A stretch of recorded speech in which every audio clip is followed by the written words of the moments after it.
لا شريك له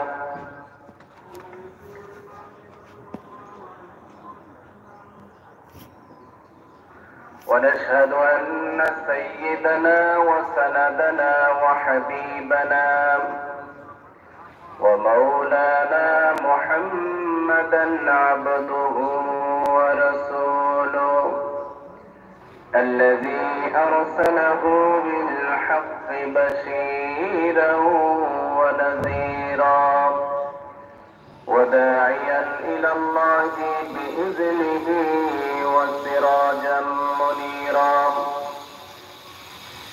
فقد قال الله تبارك وتعالى في كلامه المجيد وفرقانه الحميد أعوذ بالله من الشيطان الرجيم بسم الله الرحمن الرحيم إن الله وملائكته يصلون على النبي يا أيها الذين آمنوا صلوا عليه وسلموا تسليما اللهم صل على سيدنا مولانا محمد وعلى آل سيدنا مولانا محمد بلغ العلا بكماله كشف الدجى بجماله حسنت جميع خصاله صلوا عليه وآله সম্মানিত মুসল্লিয়ানে কেরাম, মহান আল্লাহ তাআলার শাহী দরবারে শুকর আদায় করছি যে মহান আল্লাহ তাআলা আমাদের সবাইকে পবিত্র জুমআ নামাজ আদায়ের জন্য আল্লাহ তাআলার ঘর মসজিদের মধ্যে আসার এবং বসার তৌফিক দান করেছেন। এজন্য সকলে দিল থেকে শুকর আদায় করি, বলি আলহামদুলিল্লাহ। সম্মানিত হাজিরিনে কেরাম, মহান আল্লাহ তাআলা পবিত্র কোরআনুল কারীমের মধ্যে ইরশাদ ফরমান, আফালা ইয়াতাদাব্বারুনা আল-কুরআন ওয়ালাউ কানা মিন ইনদি গায়রিল্লাহ লাওয়াজাদু ফীহি ইখতিলাফান কাসীরা। এরা কি কোরআন নিয়ে গবেষণা করে না? এই গ্রন্থটা যদি আল্লাহ তাআলা ছাড়া অন্য কারো কাছ থেকে আসতো তাহলে নিশ্চয় এর মধ্যে অনেক গরমিল থাকত। আল্লাহ তাআলা বলেন, তারা কি কোরআন নিয়ে গবেষণা করে না, চিন্তা করে না? এই কোরআনের মধ্যে আল্লাহ তাআলা যেগুলো বলেছেন এর মধ্যে কোনো অসঙ্গতি নেই, কোনো গরমিল নেই। যদি আল্লাহ ছাড়া অন্য কারো কাছ থেকে আসতো তাহলে নিশ্চয় তারা এর মধ্যে অনেক গরমিল অসঙ্গতি খুঁজে পেত। নবী করিম সাল্লাল্লাহু আলাইহি সাল্লামের উপর কোরআন নাযিল হয়েছে। আল্লাহ তাআলা এর পিছনের হাজার হাজার বছর পূর্বের ঘটনাগুলি উল্লেখ করেছেন। আর এই সব ঘটনার মধ্যে একটুও গরমিল নেই।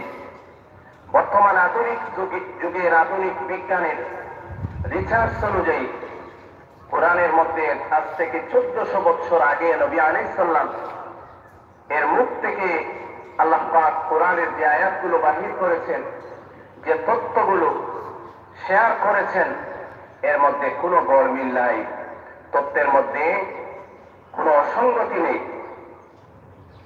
একজন অস্ট্রীয় বিজ্ঞানী কার্ল বন ফ্রিজ তিনি মধু নিয়ে গবেষণা করেছেন। আল্লাহ তাআলা কোরআনুল কারীমে বলেন, وأوحى ربك إلى النحل আল্লাহ তাআলা বলেন আমি মৌমাছিকে একটা সিক্রেট মেসেজ দিলাম। মেসেজটা হচ্ছে আনিত্তাখিযু মিনাল জিবালি বুয়ুতা। মেসেজটা হচ্ছে তোমরা পাহাড়ের উঁচু জায়গার মধ্যে তোমরা তোমাদের বাসা তৈরি করো, ঘর বানাও, মধুর চাক তৈরি করো। ওয়া মিনাশ শাজার এবং গাছের উঁচু উঁচু ডালের মধ্যে, ওয়া মিম্মা ইয়ারিশুন আর অন্যান্য স্থানের উঁচু জায়গার মধ্যে তোমরা তোমাদের বাসাগুলি তৈরি করো। ন্যাচারাল ভাবে যে সমস্ত মধুর চাক হয়, মৌমাছির বাসা হয়, সেগুলো দেখবেন হাতের নাগালে নয়, অনেক উঁচু উঁচু জায়গায় ওরা তৈরি করে। এটা আল্লাহ তাআলা এই মৌমাছিকে এই বিষয়টা শিখিয়েছেন। আর এখানে আরেকটি বিষয় খুবই লক্ষণীয়, সেটা হচ্ছে আনিত্তাখিযু। এটা হচ্ছে, এই শব্দটা হচ্ছে পুংলিঙ্গ। এটা পুংলিঙ্গ না, এটা হচ্ছে স্ত্রীলিঙ্গ। তার মানে হচ্ছে বর্তমান বিজ্ঞানীরা এটা রিসার্চ করে বাহির করেছেন যে মৌমাছির যে মৌচাক হয়, একটা মৌচাকের মধ্যে 55 থেকে 60,000 পর্যন্ত মৌ পোকা হয়ে থাকে। আর সবার সর্দার, সবাইকে কমান্ড দেয় একজন রানী। ওদের সবার প্রধান একজন রানী থাকে। এই রানীর কমান্ড অনুযায়ী সবাই চলে। আল্লাহ তাআলাও এখানে কোরআনে বলেছেন আনিত্তাখিযু, স্ত্রীলিঙ্গ শব্দ ব্যবহার করেছেন। কার্ল ভন ফ্রিটজ তিনি তত্ত্বটা আবিষ্কার করেছেন এবং রিসার্চ করে এটা প্রমাণ করেছেন। তিনি একটি বই লিখেছেন, দ্য ডান্সিং বিচ। সেই বইতে তিনি এই তত্ত্বগুলো শেয়ার করেছেন, লিখেছেন। এবং মৌমাছির একটা মৌচাকের মধ্যে কয়েক ধরনের মৌ পোকা থাকে। কিছু কিছু পোকা আছে, এরা হচ্ছে কর্মী। বিভিন্ন রকমের ফুল থেকে মধু আহরণ করে। আর মৌ পোকার মধ্যে 2টি স্টমাক রয়েছে। একটিতে সে নিজের জন্য যে খাবার সেটা গ্রহণ করে সেটা রাখে। আর আরেকটি স্টমাকের মধ্যে ফুল থেকে আহরণ করা যে সমস্ত মধু, সেগুলো ওরা রিজার্ভ করে, তারপর মৌচাকের মধ্যে সেটা জমা করে। সেখানে একটা মৌ পোকা ফুল থেকে যেটা নিয়ে আসলো, সেটা এই কোন বিষাক্ত পদার্থ কিনা সেটা পরীক্ষা করার জন্য আরো একজন সায়েন্টিস্ট রয়েছে মধু পোকার বাসার মধ্যে। সেরা ওগুলো ল্যাব টেস্ট করে। তারা ল্যাব টেস্ট করে যদি দেখা যায় এখানে বিষাক্ত কোনো পদার্থ নেই, তাহলে সেটা সরকারি অর্থাৎ তাদের যে কোষাগার সেখানে জমা রাখা হয়। আবার কিছু কিছু আছে ওরা প্রহরীর কাজে নিয়োজিত। যদি এই ফুল থেকে মধু সংগ্রহ করে কেউ যদি সঠিকভাবে সেটা সরকারি কোষাগারে জমাদান না করে, তাহলে তাকে এই দেশ থেকে অর্থাৎ মৌ পোকার যে বাসা, এটি হচ্ছে তাদের একটি রাজ্য। এই রাজ্য থেকে তাকে তাড়িয়ে দেওয়া হয়, বিতাড়িত শাস্তি দিয়ে তাকে তাড়িয়ে দেওয়া হয়।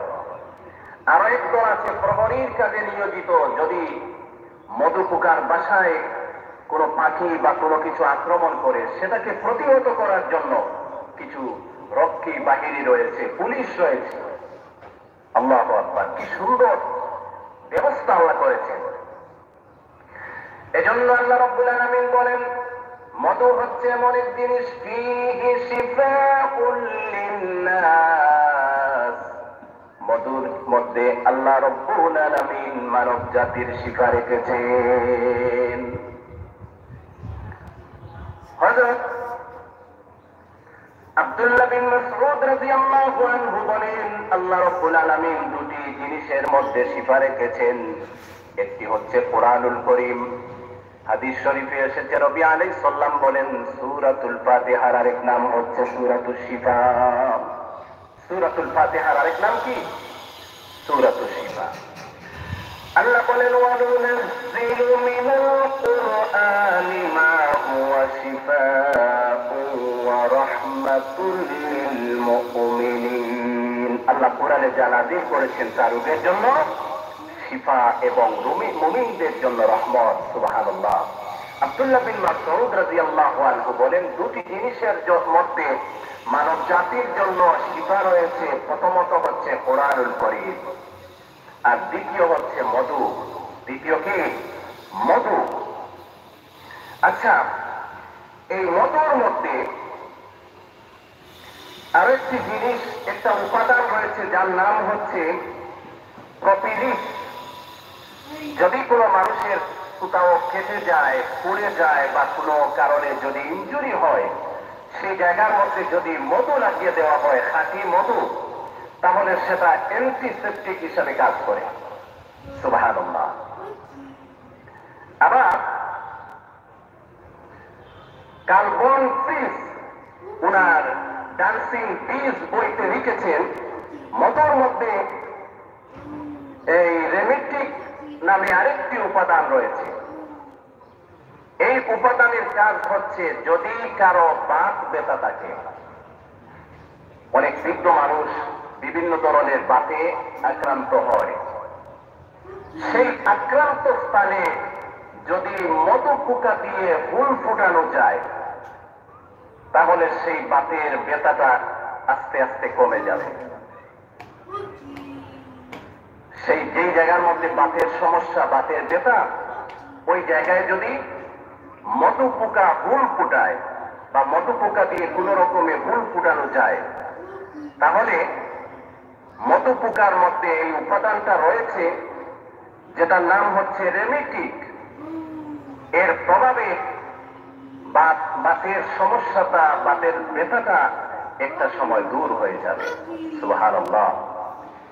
এজন্য আল্লাহ রাব্বুল আলামিন বলেন, ফীহি শিফাউন লিন-নাস। মধুর মধ্যে আল্লাহ রাব্বুল আলামিন রোগের শিফা রেখেছেন, রোগের আরোগ্য রেখেছেন। কাজেই বেশি বেশি করে খাঁটি মধু খাবেন, খাঁটি মধু খাবেন বেশি বেশি করে। এজন্য কার্বন পিস 1973 সালে কোরআনুল কারীমের এই আয়াত নিয়ে রিসার্চ করে, وَأَوْحَى رَبِّكَ إِلَى النَّحْلِ أَنِ اتَّخِذُوا مِنَ الْجِبَالِ بُيُوتًا وَمِنَ الشَّجَرِ وَمِمَّا يَعْرِشُونَ। কোরআনুল কারীমের এই আয়াত নিয়ে রিসার্চ করে তিনি একটি বই লিখেছেন, ডান্সিং বিজ, এবং তিনি 1973 সালে নোবেল পুরস্কার পেয়েছেন কোরআনুল কারীমের এই আয়াতের উপর রিসার্চ করে, গবেষণা করে। সুবহানাল্লাহ। এজন্য আল্লাহ রাব্বুল আলামিন বলেন, তারা কি কোরআন নিয়ে রিসার্চ করে না, কোরআন নিয়ে গবেষণা করে না? তারা কি কোরআনের মধ্যে আল্লাহ রাব্বুল আলামিন মানব জাতির জন্য কি কি নাযিল করেছেন সেগুলো তারা দেখে না? সেগুলো নিয়ে কি তারা রিসার্চ করে না? আরেকজন জাপানের চিকিৎসা বিজ্ঞানী, তিনি অটোফেজি নিয়ে রিসার্চ করেছেন। অটোফেজি হচ্ছে আমরা যে রোজা রাখি, এটাকে চিকিৎসা বিজ্ঞানের ভাষায় বলে অটোফেজি। তিনি অটোফেজি নিয়ে রিসার্চ করেছেন এবং রিসার্চ করে তিনি যে তথ্যটা আবিষ্কার করেছেন, তিনি বলেন আমাদের শরীরে MGF1 নামে একটি হরমোন রয়েছে। MGF1 এই হরমোনের কাজ হচ্ছে মানব দেহের মধ্যে কোষ তৈরি করা। আমরা যখন বেশি বেশি করে খাবার খাই, বেশি বেশি খাবার গ্রহণের ফলে আমাদের দেহের মধ্যে MGF1 এর মাত্রা বৃদ্ধি পায়। আর এটা বৃদ্ধি পাওয়ার কারণে আমাদের দেহের মধ্যে বেশি বেশি কোষ বৃদ্ধি পায়। আর এই কোষ বৃদ্ধি পাওয়ার ফলে আমাদের দেহের স্থূলতা বেড়ে যায়, স্বাস্থ্য বেড়ে যায়।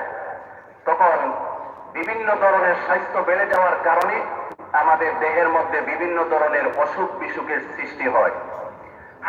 হার্টের সমস্যায় দেখা দেয়, হার্টে চর্বি জমে হার্ট স্ট্রোক হয়, ব্রেইনে চর্বি জমে ব্রেইন স্ট্রোক হয়, হাই প্রেসার হয়, কোলেস্ট্রল হয়, তারপর ফ্যাটি লিভার হয়, তারপর কিডনিতে ফ্যাট জমে, চর্বি জমে গিয়ে একটা সময় এই কিডনি ড্যামেজ হয়, তারপর আরো বিভিন্ন ধরনের সমস্যার সৃষ্টির মূলে সব থেকে প্রধান যে উপাদান কাজ করে সেটি হচ্ছে MGF1 নামের যে হরমোন, এই হরমোনটা।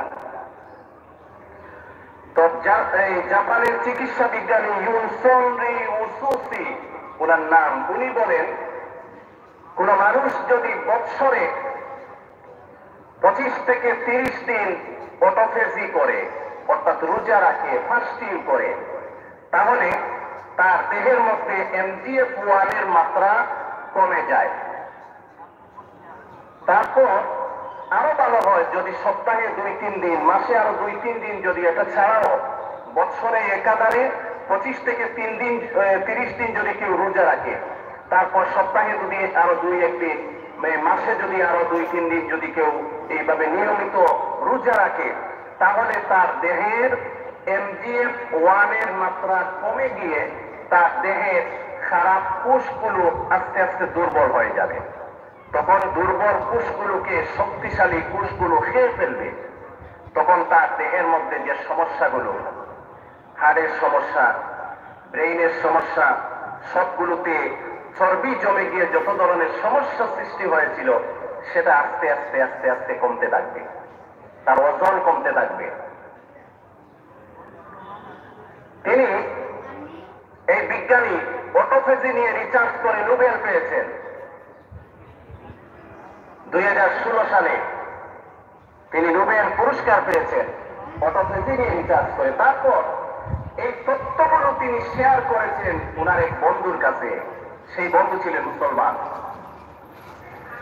তিনি বলেন, আপনি বলেন কি, এটা তো আমাদের নবী মুহাম্মদুর রাসূলুল্লাহ সাল্লাল্লাহু আলাইহি ওয়াসাল্লাম আজ থেকে 1400 বছর আগে আমাদেরকে এই ফর্মুলা বলে গেছেন।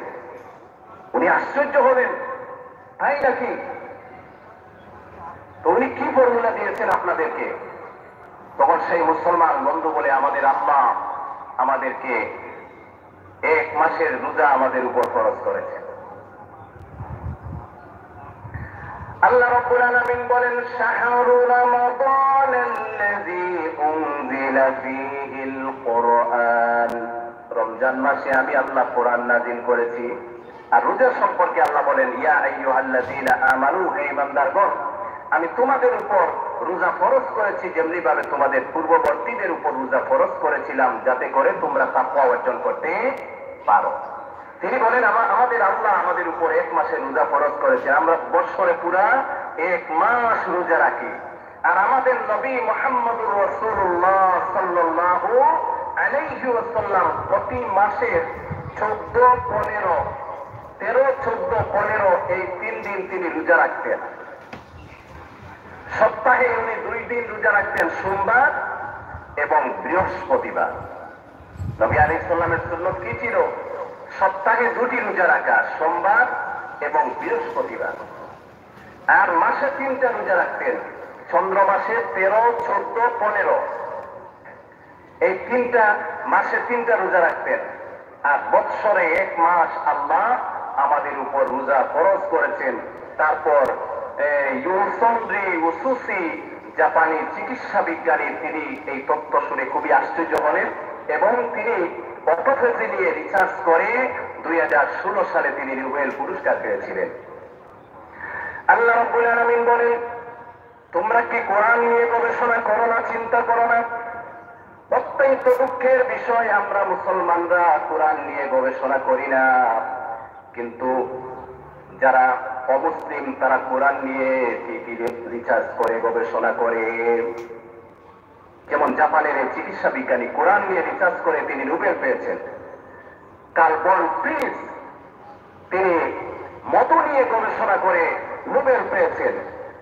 তারপর কোরআনুল কারীমের একটি আয়াত হচ্ছে, আওয়ালাম ইয়ারাল্লাযীনা কাফারু আন্নাস সামাওয়াতি ওয়াল আরদা কানাতা রাতকান ফাফাতাকনাহুমা। কোরআনুল কারীমের এই আয়াত নিয়ে গবেষণা করে পদার্থবিজ্ঞানী স্টিফেন হকিং তিনি রিসার্চ করে যে তত্ত্ব আবিষ্কার করেছেন, তিনি একটি বই লিখেছেন the big history of time. তিনি সেখানে উল্লেখ করেছেন কোরআনুল কারীমের এই আয়াত কানা তারাক্কান, আদিতে সবকিছু এক ছিল, একটা বিন্দু ছিল। বিজ্ঞানীরা এর নাম দিয়েছেন দ্য সিঙ্গুলারিটি, মহা একত্ব। তারপর বিরাট একটি বিস্ফোরণ হলো, এই বিস্ফোরণের মাধ্যমে সমগ্র পৃথিবী সৃষ্টি হলো, চাঁদ হলো, চন্দ্র হলো, সূর্য হলো, গ্রহ নক্ষত্রপুঞ্জ নীহারিকা গ্যালাক্সি মিল্কি ওয়ে সব হলো। আর এই সব কিছুর পিছনে একটা শক্তি ছিল, এই শক্তিটা হচ্ছে কুল। আল্লাহ রাব্বুল আলামিন বলেন ইন্নামা আমরুহু ইযা আরাদা শাইআন আন ইয়াকুলা লাহু কুন ফায়াকুন। আল্লাহ রাব্বুল আলামিন যখন কোনো কিছু করতে চান তখন তিনি বলেন কুন ফায়াকুন, সঙ্গে সঙ্গে হয়ে যায়। কুন বলতে দেরি, ফায়াকুন হতে দেরি নাই। স্টিফেন হকিং আওয়ালাম ইয়ারাল্লাযীনা কাফারু, কাফিররা কি দেখে না আন্নাস সামাওয়াতি ওয়াল আরদা কানাতা রাত্তান ফাফাতাকনাহুমা, সবকিছু মিলেমিশে একাকার ছিল।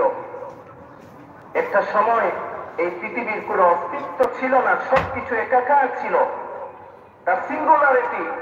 তারপর মহা বিস্ফোরণ, বিগ ব্যাং, বিজ্ঞানীরা এর নাম দিয়েছে big bang theory. Stephen Hawking এটা প্রমাণ করেছেন। তো অমুসলিমরা কোরআন নিয়ে ঠিকই রিসার্চ করে, কিন্তু আমরা মুসলমানেরা কপাল পুরা, আমরা এগুলো নিয়ে রিসার্চ করি না। ফিরআউন 400 বছর রাজত্ব করল।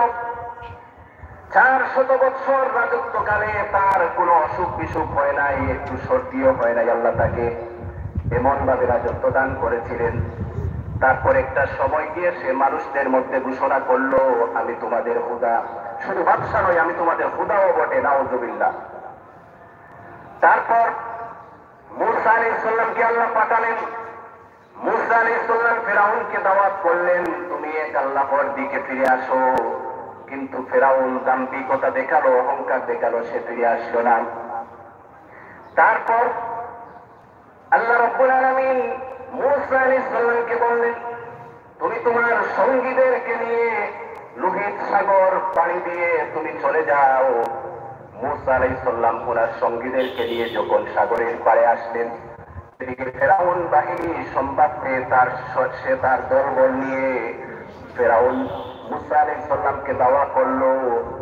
মুসলমানেরা যখন সাগর তীরে এসে উপস্থিত হলেন, সামনে সাগর, পিছনে ফিরআউন বাহিনী, মূসা আলাইহিস সালামের সঙ্গী সাথীরা মনোবল হারিয়ে ফেলে বললেন ওগো আল্লাহর নবী এখন আমাদের কি হবে? সামনে সমুদ্র, পিছনে ফিরআউন বাহিনী। মূসা আলাইহিস সালাম বললেন তোমরা নিরাশ হয়ো না, আল্লাহ রাব্বুল আলামিনের উপর ভরসা রাখো, তিনি আমাদের একটা ব্যবস্থা করে দেবেন। কি কঠিন অবস্থা, কঠিন সিচুয়েশন। সামনে সমুদ্র, হয়তো সমুদ্রের জাপ দিয়ে মরতে হবে, নতুবা ফিরআউন বাহিনীর হাতে নিহত হতে হবে, এমন কঠিন পরিস্থিতি। মূসা আলাইহিস সালাম একটু ভয় পেলেন না, ওনাদের সান্ত্বনা দিলেন তোমরা সবর করো, আল্লাহর উপর ভরসা রাখো। তো আমাদের যখন এমন, আমাদেরও কখনো কখনো এমন পরিস্থিতি হয় যে মনে হয় এই সমস্যার কারণে, এই বিপদের কারণে আমি একেবারে ধ্বংস হয়ে যাব, কিন্তু যত বড়ই সমস্যায় আসুক না কেন আমরা কার উপর ভরসা রাখবো? আল্লাহর উপর। যদি আল্লাহর উপর ভরসা রাখি, আল্লাহ আমাদের জন্য বাঁচার পথ বুঝে দিবেন, বাহির করে দিবেন। তারপর আল্লাহ রাব্বুল আলামিন মূসা আলাইহিস সালামকে বললেন তুমি তোমার হাতের লাঠি দাও, পানিতে আঘাত করো। তিনি পানিতে আঘাত করলেন, সঙ্গে সঙ্গে 12টি রাস্তা হয়ে গেল। মূসা আলাইহিস সালাম ওনার সঙ্গীদেরকে নিয়ে সেই রাস্তাগুলি ধরে তিনি পার হয়ে গেলেন। পিছনে ফিরআউন বাহিনী যখন আসলো, ফিরআউন বলল দেখো তোমরা তো আমাকে এই খোদা মানতে নারাজ, এই দেখো আমার পাওয়ার শুধু মাটির উপরে নয়, পানির উপরেও আমার পাওয়ার চলে, দেখো আমার জন্য কিভাবে সাগর রাস্তা করে দিয়েছে। ফিরআউন বাহিনী তার দলবল নিয়ে যখন সমুদ্রের মধ্যবর্তী স্থানে চলে আসলো, আল্লাহ পানিকে বললেন একত্রিত হয়ে যাও। সঙ্গে সঙ্গে পানি একত্রিত হয়ে গেল, সবাই পানিতে ডুবে মারা গেল, কিন্তু ফেরাউনের বুক পর্যন্ত ডুবেছিল, যাতে করে সে তার বাহিনীর করুণ মৃত্যু দেখতে পারে নিচ্ছুকে। এই করুণ অবস্থা দেখে সে আল্লাহর প্রতি ঈমান আনতে চাইল, কিন্তু আল্লাহর নাম তার মুখ দিয়ে আসতেছিল না। যেহেতু চেষ্টা করেছিল, আল্লাহ রাব্বুল আলামিন বলেন ফালিয়াউমা নুনাজ্জিকা বিবাদানিকা, কিয়ামত পর্যন্ত লিমান খালফাকা আয়া, কিয়ামত পর্যন্ত যেহেতু তুমি ঈমান আনতে চেয়েছিলে, তাই আমি একটা কাজ করব, কিয়ামত পর্যন্ত তোমার লাশটাকে আমি অক্ষত রাখবো, যাতে করে পৃথিবীর কিয়ামত পর্যন্ত পৃথিবীর মানুষের জন্য তাদের একটি শিক্ষণীয় বিষয় থাকতে পারে। এজন্য আল্লাহ রাব্বুল আলামিন ফেরাউনের লাশকে অক্ষত অবস্থায় রেখেছেন। ফ্রান্সের একজন সায়েন্টিস্ট ডাক্তার মরিস বুকাইলি, উনি ওনার একটা টিম নিয়ে ফেরাউনের লাশের উপর গবেষণা করলেন। গবেষণা করে তিনি তওরাতের সহযোগিতা নিলেন, ইনজিলের সহযোগিতা নিলেন। ফেরাউনের লাশে এবং তওরাতের বক্তব্য, ফেরাউনের লাশ, ইনজিলের বক্তব্য, ফেরাউনের লাশ এবং বাস্তবতা নিয়ে তিনি কোনো একটি সিদ্ধান্তে পৌঁছতে পারতেছিলেন না। তারপর তিনি কোরআন বাহির করলেন। কোরআন ফেরাউন সম্পর্কে কি বলেছে, তারপর কোরআনুল কারীমের এই আয়াত ফালিয়াউমা নুনাজ্জিকা বিবাদানিকা, এই আয়াতটার সাথে ফেরাউনের বর্তমান অবস্থার তিনি হুবহু মিল খুঁজে পেলেন।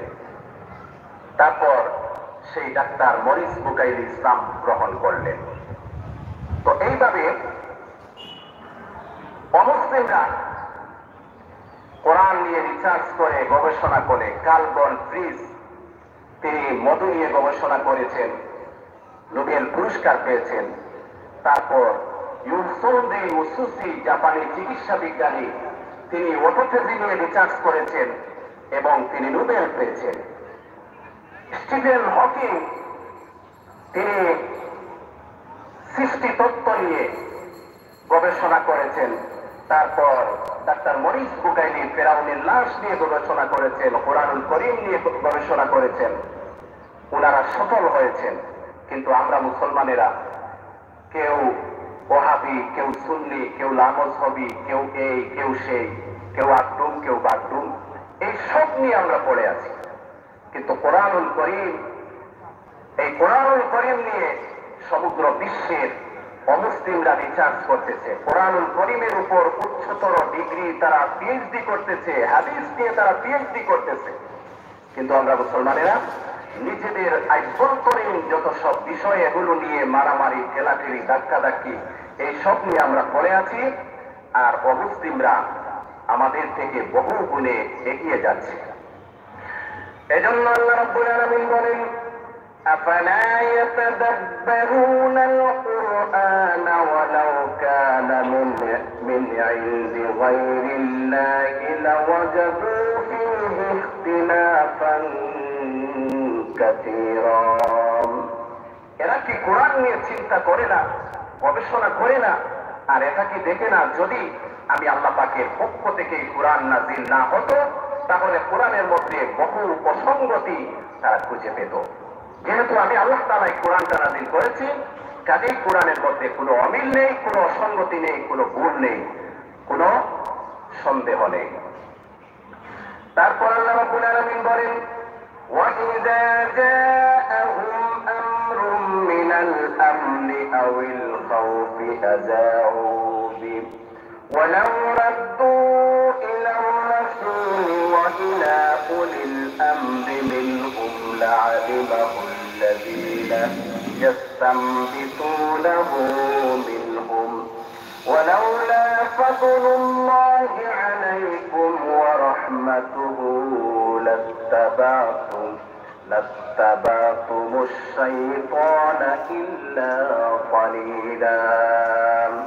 এদের কাছে যখন নিরাপত্তা কিংবা ভয় জনিত কোনো খবর আসে, তখন সত্য মিথ্যা যাচাই না করে এরা তা প্রচার করে বেড়ায়।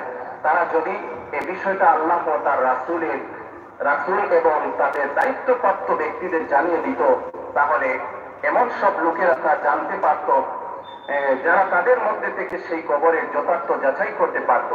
যদি তোমাদের উপর আল্লাহর অনুগ্রহ না থাকত, তাহলে এ প্রচারণা করে হাতে গোনা কিছু লোক ছাড়া তোমরা অধিকাংশই শয়তানের আনুগত্য করতে। فقاتل في سبيل الله لا تكلف إلا نفسك وحرض المؤمنين عسى الله أن يكف بأس الذين كفروا والله أشد بأسا وأشد تنكيلا। অতঃপর হে নবী, তুমি আল্লাহর পথে লড়াই করো, তোমাকে শুধু তোমার কাজকর্মের জন্য দায়ী করা হবে। তুমি মুমিনদের এবং আল্লাহ তাআলার পথে লড়াই করতে উদ্বুদ্ধ করতে থাকো। বস্তুত আল্লাহ তাআলা অচিরেই কাফিরদের শক্তি চূর্ণ বিচূর্ণ করে দেবেন। আল্লাহ তাআলা শক্তিতে প্রবল, শাস্তি দানেও তিনি অত্যন্ত কঠোর। من يشفع شفاعة حسنة يكن له نصيب منها। যদি কোন ব্যক্তি কোন ভালো কাজের সুপারিশ করে তাহলে তাতে অবশ্যই তার অংশ থাকবে। ومن يشفع شفاعة سيئة يكن له كفل منها وكان الله على كل شيء مقيتا। আর যে ব্যক্তি কোন অন্যায় কাজের ব্যাপারে সুপারিশ করে তার সৃষ্ট অকল্যাণে ও তার অংশ থাকবে। আল্লাহ তাআলাই হচ্ছেন সকল কাজের একক নিয়ন্ত্রণকারী। এখানে আল্লাহ তাআলা বলেন, কেউ যদি কোনো ভালো কাজের জন্য কোনো সুপারিশ করে, তাহলে ওই ভালো কাজ করনেওয়ালা যত সব মানুষ ভালো কাজ করবে, সে সুপারিশ করার কারণে এখানে তারও একটা পুণ্যের অংশ থাকবে।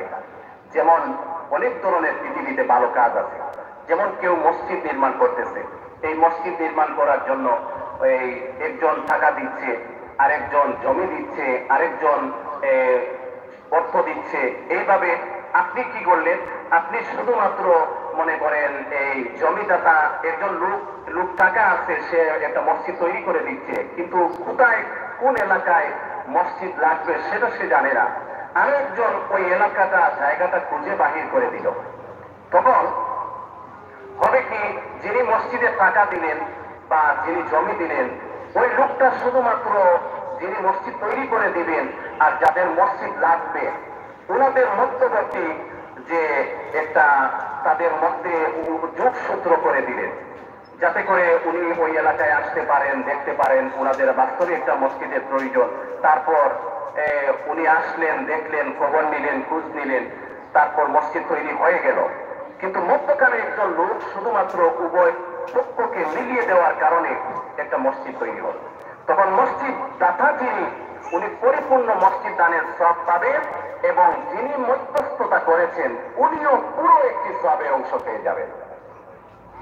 নবী করিম সাল্লাল্লাহু আলাইহি সাল্লাম বলেন, যে ব্যক্তি কোনো ভালো কাজের পথ দেখায়, ওই ভালো কাজে ওই পথে কিয়ামত পর্যন্ত যত মানুষ ভালো কাজ করবে, কিয়ামত পর্যন্ত প্রত্যেক ভালো কাজের শেষটি সওয়াব পেতে থাকবে। যেমন হযরত আবু বকর সিদ্দিক রাদিয়াল্লাহু আনহু হচ্ছেন সর্বপ্রথম ইসলাম কবুলকারী বয়স্ক পুরুষদের মধ্যে। কিয়ামত পর্যন্ত যত বয়স্ক পুরুষ ইসলাম কবুল করবেন, কিয়ামত পর্যন্ত হযরত আবু বকর রাদিয়াল্লাহু আনহু এর একটা সওয়াবের অংশ পাইতে থাকবেন। পৃথিবীর মানব ইতিহাসে প্রথম হত্যাকাণ্ড আদম আলাইহিস সালামের পুত্র কাবিল হাবিলকে হত্যা করেছিলেন। কিয়ামত পর্যন্ত মানব ইতিহাসে যত হত্যাকাণ্ড সংগঠিত হবে কাবিলের একটা অংশ পাইতে থাকবেন। এইভাবে যে মানুষ কোনো ভালো কাজের পথ দেখায়, কিয়ামত পর্যন্ত সেই পথে যত ভালো কাজ হবে সে তার একটা অংশ পাইতে থাকবে। আর এই এমনি ভাবে কেউ যদি কোনো মন্দ কাজের সহযোগিতা করে, মন্দ কাজ করলেওয়ালা যত অন্যায়ের অংশীদার হবে, সহযোগিতা করলেওয়ালা সেই পরিমাণ অংশীদার হবে। এইভাবে কেউ যদি কোনো মন্দ কাজের আবিষ্কার করে যায়, কিয়ামত পর্যন্ত যত মন্দ কাজ, যেমন এক্সাম্পল ফেসবুক হচ্ছে সোশ্যাল মিডিয়ায় একটা পারফরমেন্স, একটা মাধ্যম। এই ফেসবুকে সবাই শুধু ভালো ভালো জিনিস শেয়ার করে, তাই তো? না মন্দ আছে? এখানে বহু গুজব আছে, বহু মিথ্যা আছে, বহু অন্যায় আছে, অবিচার আছে, জুলুম আছে, মানুষের মান সম্মান নষ্ট করা আছে, অনেক অন্যায় আছে। যত আবার ভালো আছে, ভালো আছে তো যিনি ফেসবুক আবিষ্কার করেছেন, ফেসবুকের মাধ্যমে যত ভালো কাজ হবে তার একটা অংশ উনি পাবেন, যত মন্দ আছে উনার এরও একটা অংশ উনি পাবে। এইভাবে এই কথাটাই আল্লাহ তাআলা বলতেছেন। আবার যেমন কেউ একজন অন্যায় কাজটা করে নাই, কেউ মনে করেন এই এক্সাম্পল ফেসবুকে একটা একটা খারাপ জিনিস পোস্ট করেছে, যত মানুষ দেখবে সে তার একটা গুনার অংশীদার হবে। তারপর যত মানুষ এখানে লাইক করবে তারাও একটা গুনার অংশীদার হবে। এইভাবে আল্লাহ রাব্বুল আলামিন বলেন, যে ব্যক্তি কোনো ভালো কাজের সুপারিশ করবে সেই ভালো কাজে তারও একটা অংশ থাকবে। এমনি ভাবে কেউ যদি কোনো মন্দ কাজ করে আর মন্দ কাজের জন্য সুপারিশ করে, এই মন্দ কাজে তারও একটা অংশ থাকবে। وَإِذَا حُيِّيتُمْ بِتَحِيَّةٍ فَحَيُّوا بِأَحْسَنَ مِنْهَا أَوْ رُدُّوهَا إِنَّ اللَّهَ كَانَ عَلَى كُلِّ شَيْءٍ حَسِيبًا। যখন তোমরা সালাম বা অন্য কিছু দ্বারা অভিবাদন জানানো হয় তখন তোমরা তার চাইতে উত্তম পন্থায় জবাব দাও কিংবা ততটুকু ফেরত দাও। অবশ্য আল্লাহ তাআলা সবকিছুর হিসাব রাখেন। আল্লাহ তাআলা বলতেছেন এখানে যে তোমাদের কেউ যখন সালাম দেয়, নবী করিম সাল্লাল্লাহু আলাইহি ওয়াসাল্লাম বলেন, আফসুস সালামা বাইনাকুম, তোমরা বেশি বেশি সালাম দাও, সালামের প্রসার ঘটাও। আর আল্লাহ তাআলা বলতেছেন যে কেউ যখন তোমাকে সালাম দিবে তখন জবাবে তুমি এর থেকে একটু বেশি দাও অথবা ততটুকু দাও যতটুকু সে দিয়েছে। অর্থাৎ কেউ বলল আসসালামু আলাইকুম, অনেকেই সালামটা শুদ্ধ করে বলেন না, আসসালামু আলাইকুম, আসসালামু আলাইকুম।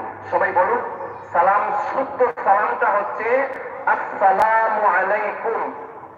এখন কেউ যদি কাউকে সালাম দেয় আসসালামু আলাইকুম, জবাবে আপনি এর থেকে একটু বাড়িয়ে জবাব দিবেন, ওয়া আলাইকুমুস সালামু ওয়া রাহমাতুল্লাহি ওয়া বারাকাতুহু। এটা হচ্ছে বাড়িয়ে দেওয়া। আর কেউ যদি বলে আসসালামু আলাইকুম ওয়া রাহমাতুল্লাহ, আপনি বাড়িয়ে জবাব দিবেন, ওয়া আলাইকুমুস সালামু ওয়া রাহমাতুল্লাহি ওয়া বারাকাতুহু ওয়া মাগফিরাতুহু। এজন্য অথবা সমান সমান যতটুকু আপনাকে সালাম দিয়েছে ততটুকু জবাব দিবেন, অথবা উত্তম হচ্ছে এর থেকে বাড়িয়ে দিবেন আর বেশি বেশি সালাম দিবেন। নবী করিম সাল্লাল্লাহু আলাইহি ওয়াসাল্লাম বলেন, তোমরা বেশি বেশি সালাম দাও, সালামের প্রসার এবং প্রসার ঘটাও। সালামের দ্বারা একে অন্যের সাথে সুসম্পর্ক তৈরি হয়, একে অন্যের সাথে দুশ্মনী শত্রুতা হিংসা বিদ্বেষ দূর হয় পরস্পরের মধ্যে। আর সালাম হচ্ছে বহু উঁচু মানের একটি দোয়া। আসসালামু আলাইকুম ওয়া রাহমাতুল্লাহ, আল্লাহ তাআলা তোমার উপর শান্তি এবং রহমত নাযিল করুন। বহু বড় একটি দোয়া। এই দোয়াটি যিনি সালাম দিলেন আপনাকে, এই দোয়াটা যদি আল্লাহ কবুল করে নেন, আল্লাহ তাআলা আপনার উপর শান্তি এবং রহমত নাযিল করুন। কত উঁচু মানের একটা দোয়া। এজন্য আমরা বেশি বেশি করে কি করব? সালাম দিব। আসসালামু আলাইকুম ওয়া রাহমাতুল্লাহ। সালামের ক্ষেত্রে কোনো ভেদাভেদ নেই, বড় ছোট কেউ সালাম দিতে পারে, ছোট বড় কেউ দিতে পারে, যে কেউ যে কাউকে সালাম দিতে পারে। নবী করিম আরেকটা আমলের কথা বলি, নবী করিম সাল্লাল্লাহু আলাইহি ওয়াসাল্লাম বলেন, কেউ যদি ঘরে প্রবেশ করার পর সালাম দেয়, ঘরে প্রবেশ করার পর সালাম দেয়, আসসালামু আলাইকুম ওয়া রাহমাতুল্লাহ, ঘরে যারা আছেন তাদেরকে উদ্দেশ্য করে। আর যদি ঘরে কেউ না থাকে তাহলে ঘরের মধ্যে ফেরেশতারা থাকে। কোনো মানুষ না থাকলে কে থাকে? ফেরেশতারা থাকে। ঘরে কেউ থাকুক না থাকুক, মানুষ না থাকলে ফেরেশতারাও তো আছে। এজন্য ঘরে প্রবেশ করার পর সালাম দিবেন, আসসালামু আলাইকুম ওয়া রাহমাতুল্লাহ। তারপর তিনবার সালাম দেওয়ার পর তিনবার যদি কেউ সূরা ইখলাস পাঠ করে, তিনবার যদি কেউ দুরূদ শরীফ পাঠ করে, নবী করিম সাল্লাল্লাহু আলাইহি ওয়াসাল্লাম বলেন ওই ঘরের মধ্যে আল্লাহর রহমত বরকত বরকত এবং রিজিক ঘরের দরওয়াজা ভেঙ্গে হলেও এসে প্রবেশ করবেই করবে। আজ থেকেই আমল করবেন। ঘরে প্রবেশ করার পর প্রথমে কি দিবেন? সালাম দিবেন, আসসালামু আলাইকুম ওয়া রাহমাতুল্লাহ। বড় কেউ থাকুক না থাকুক, মানুষ না থাকলে ফেরেশতা আছেন। তারপর 3 বার দুরূদ শরীফ, এই 3 বার সূরা ইখলাস পড়বেন। কুল হুয়াল্লাহু আহাদ, আল্লাহুস সামাদ, লাম ইয়ালিদ ওয়া লাম ইউলাদ ওয়া লাম ইয়াকুল লাহু কুফুয়ান আহাদ। 3 বার পড়বেন আর 3 বার দুরূদ শরীফ পড়বেন। আল্লাহুম্মা আমিন। রব্বানা যালামনা আনফুসানা ওয়া ইল্লাম তাগফির লানা ওয়া তারহামনা লানাকুনান্না মিনাল খাসিরিন। আয় আল্লাহ, আমাদের সবাইকে মাফ ফরমাও। আল্লাহ, আমরা গুনাহগার, তুমি গফফার। আল্লাহ, আমরা গুনাহগার, তুমি গফুর। আল্লাহ, আমরা গুনাহগার, তুমি তাওয়াব। আল্লাহ, আমরা গুনাহগার, তুমি রহমান, তুমি রহিম। ও আল্লাহ, মেহেরবানি করে আমরা সমস্ত জিন্দেগির গুনাহ খাতারে মাফ ফরমাও। আল্লাহ, জীবনে যত গুনাহ করছি, সগীরা কবিরা জাহিরা বাতিনা শিরক ও বেদাত, সমস্ত জিন্দেগির গুনার উপর লজ্জিত হয়ে তওবা করব। আয় আল্লাহ, মেহেরবানি করে আমাদের মাফ ফরমাও। আল্লাহ, আমাদের মাফ ফরমাও। আল্লাহ, আমাদের মাফ ফরমাও। আয় আল্লাহ, আমরা तमाम মুর্দেগান ওগুলোরে মাফ ফরমাও। বিশেষ করে আমরা কবরবাসী মা বাবারে মাফ ফরমাও। যারা মা বাবা জীবিত আছেন নেক হায়াত দান ফরমাও। যারা অসুস্থ আছেন সুস্থতা নসিব ফরমাও। আয় আল্লাহ, তোমার হাবিব জিন্দা মুর্দা तमाम উম্মতরে মাফ ফরমাও। আল্লাহ, আমরা দুনিয়া আখিরাত সব ধরনের বাহলাই দান মালামাল ফরমাও। সব ধরনের বুরাই থেকে হেফাজত ফরমাও। আল্লাহ, আমরার হায়াত ও আমল ও বরকত দান ফরমাও। আল্লাহ, আমরার হায়াত ও আমল ও রিজিক ও বরকত দান ফরমাও। আল্লাহ, আমরার নিরাপত্তা শান্তি ইজ্জত ও জিন্দেগি নসিব ফরমাও। আল্লাহ, আমরার বিমারি ওগুলোর শিফা দান ফরমাও। আল্লাহ, আমরার বিমারি ওগুলোর তোমার দান শিফা থেকে শিফা দান ফরমাও। আল্লাহ, আমরার মধ্যে অনেকে অসুস্থ, আল্লাহ তুমি সুস্থতা নসিব ফরমাও। আয় আল্লাহ, আমরার নেক হায়াত দান ফরমাও। যতদিন দুনিয়ার মধ্যে রাখো আল্লাহ, তুমি সুস্থ অবস্থায় রাখিয়া তোমার গোলামের তৌফিক দান করিও। আয় আল্লাহ, আমরার মক্কা মদিনা জিয়ারত নসিব করো। আল্লাহ, আমরার হারামাই শরীফাইন জিয়ারত নসিব ফরমাও। আল্লাহ, আমরা অভাবী আপনার অভাবে দূর ফরমাও। মুসিবত জাদা আপনার মুসিবত রে দূর ফরমাও। আল্লাহ, পরেশান ওয়ালা আপনার পরেশানি রে দূর ফরমাও। হাজতমন্দ ওয়ালা আপনার হাজত রে পূর্ণ ফরমাও। আল্লাহ, বিমারি আপনার শিফা দান ফরমাও। আয় আল্লাহ, তোমার বান্দা শফিক সাদারে সুস্থতা দান ফরমাও, নেক হায়াত দান ফরমাও। আল্লাহ, আমরার হাজাত আপনার পূর্ণ ফরমাও। আল্লাহ, আমরার আকাইদাত আপনার ছুটাইয়া দেও। আয় আল্লাহ, আমরার হালতের মধ্যে রহমার করম ফরমাও। আল্লাহ, আমরা তোমার কুদরত দ্বারা সাহায্য ফরমাও। আল্লাহ, আমরা জান মাল ও ইজ্জত আপনার হেফাজত ফরমাও। আল্লাহ, আমরা আপনার পরিবার পরিজন সবাই হেদায়েত নসিব ফরমাও, হেফাজত ফরমাও। আয় আল্লাহ, আমরা আপনার পরিবার পরিজন দিয়ে আল্লাহ দিনের উপরে দাইম আর কায়েম ফরমাও। ওয়াসসালামু আলাল মুরসালিন ওয়ালহামদুলিল্লাহি রাব্বিল আলামিন। আমিন বিরহমাতিক। আগামী 31 জানুয়ারি এবং 1-2 ফেব্রুয়ারি এই টঙ্গীর মাঠ বিশ্ব ইজতেমা আপনারা সবার দাওয়াত।